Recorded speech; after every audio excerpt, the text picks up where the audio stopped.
Tim Leonard joining us. And Tim, first of all, I guess let's just start with the atmosphere. You know, in hearing the comments from the players afterwards, they said it was one of the the best atmospheres that they've played in. You've been calling women's basketball for a while now. Can you kind of speak to what that environment was like inside Gamble Pavilion? Yeah, it was an unbelievable atmosphere. I mean, the best atmosphere I've been in for sure, and totally a sold-out crowd. And in fact, when we got there and the bus was driving up a couple hours before the game, there was a long line of students waiting outside for the gates to open, and then they realized it was the Syracuse bus, turned around and sent some booze our way and some thumbs down and stuff like that. So it felt like a major college basketball game pretty much from the opening tip. And then the fact that Syracuse was able to kind of silence the crowd a couple different times in the second half and really put up a fight. I mean, I'm sure that when the Orange have been there in stores in the past, it's been great atmospheres as well, but the crowd kind of came alive at a couple times just trying to summon a stop from UConn. So that's kind of a rare thing for the UConn crowd. I think they were more engaged because the game is much closer, or was much closer than a lot of the recent games between Syracuse and UConn. Yeah, we'll get to the game here in a moment. You know, Paulie and I were talking about the home court advantage, and I get why they do it. And do you think that the women's tournament will eventually move away from that? And are you a fan of the home games for the top four seeds, or do you think they should go to neutral sites like the guys do? You know, I've seen some chatter about this today, and I think you guys aren't alone with that thinking. I kind of like it how it is right now. And, you know, if Syracuse would have gotten a home game, I don't think anyone's talking about it if the Orange played a couple home games like they have before.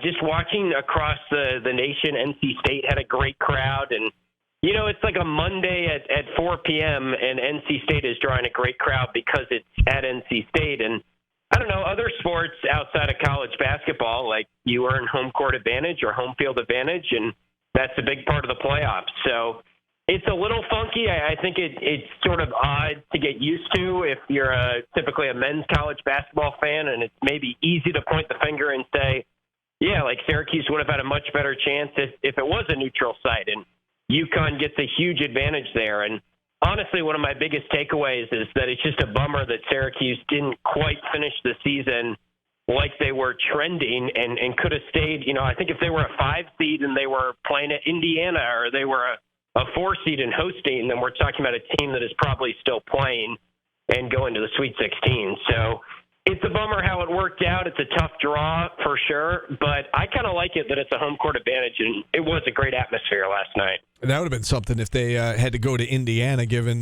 Coach Jack's ties to that program. There would have been a lot of storylines with that one. At halftime, it looked like they were in a little bit of trouble, right? UConn went on that run to close out the half, and they're up by 11, and it felt like, okay, SU's on the ropes right now.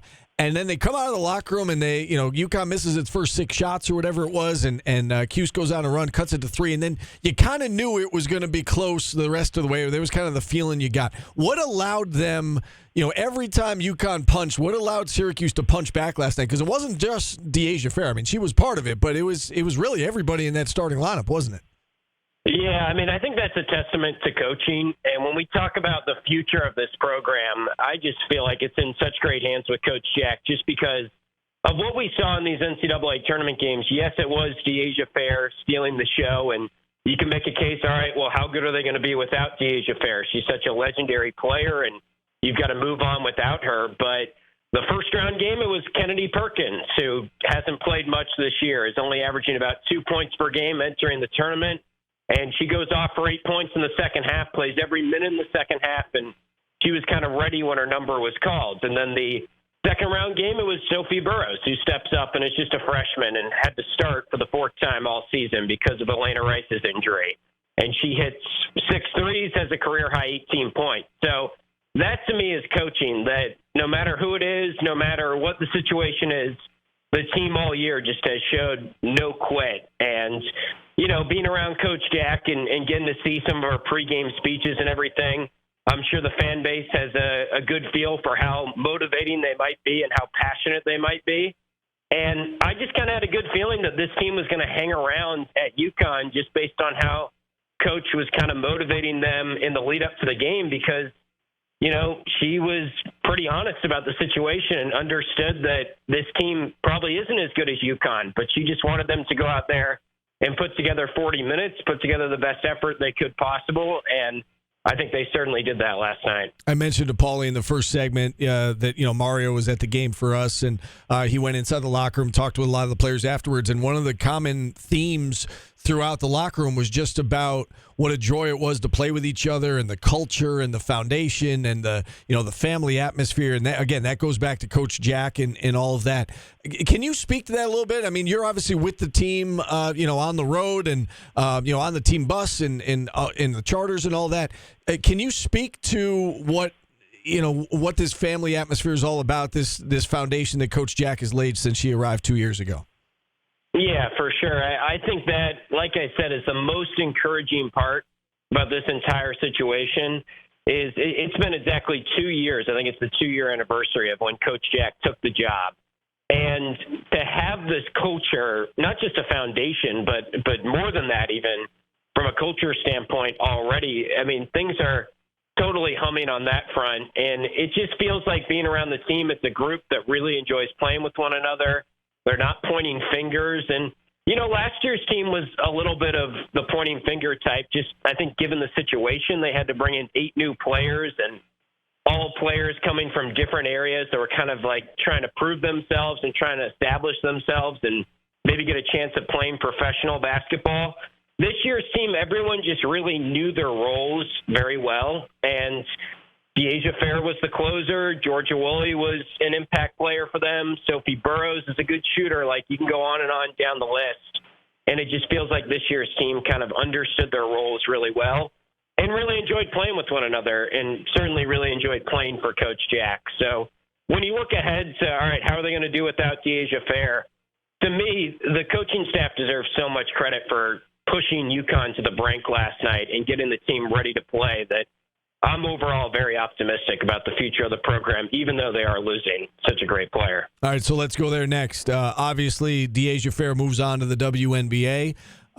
What can fans reasonably expect in terms of who's coming back? We know the transfer portal's a thing. It's not as big of a thing as it is on the men's side, but I mean, I'm sure that there'll be some comings and goings for every program. Who do you expect back, and who should Syracuse fans count on, I guess?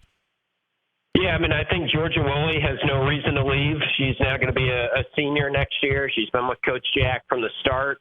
Played 1 year at Buffalo, 2 years now at Syracuse. And, if she returns, she's probably your impact player. I mean, Coach Jack kind of hinted at it in the postgame press conference. She said, Deasia Fair, you just witnessed her kind of pass the torch to Georgia. And it was cool to see Georgia kind of get a little broken up about playing with Deasia Fair because, as I said, she's been with Coach Jack, but not only that, she's been with Deasia Fair her entire career so far. So I think Georgia is probably a preseason All-ACC player coming back next year and probably the focal point of the offense. And then, you hope to have Alyssa Latham back, who to me has just about as much potential as anyone on the roster. And Sophie Burrows showcased a lot of skills last night. She'll be a sophomore, and they're certainly bringing in a strong recruiting class as well.